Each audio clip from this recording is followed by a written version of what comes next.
Dali na natin. Tansyameter lang Tansyameter lang tayo.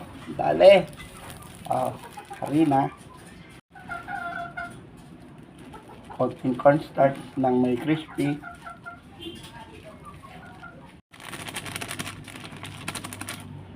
Siyempre, konting food colorings para medyo may kulay.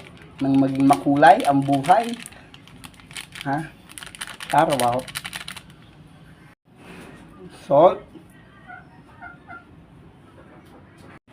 Pepper.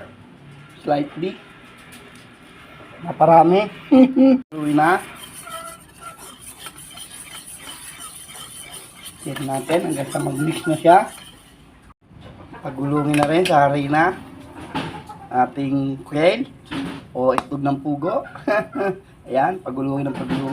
Lagyan na natin ng konting water, konti lang muna.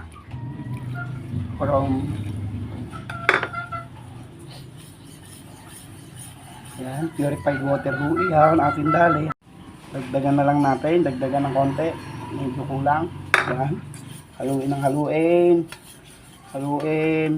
Halo. Dalihin ng dalihin. At nang lumapot.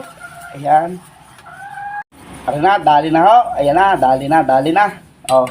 Medyo takpan lang ng konti. Tambay mo lang na medyo umalsa ng konti bago idali sa itlog ng pugo o quail egg. Takpan natin ng ilang minuto bago pagkalipas niyan. Tapos na ho ang ilang minuto. Dadalihin ilagay ng isa-isa, dalawa. Ayan, bago natin painitin muna natin ang mantika at are.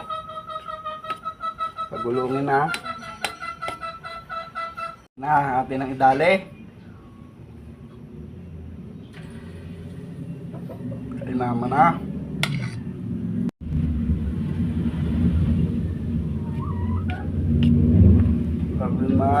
Tali na ang kwek-kwek.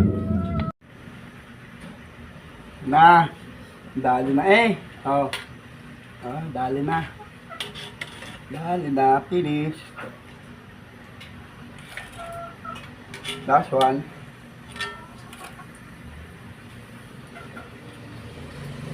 Inam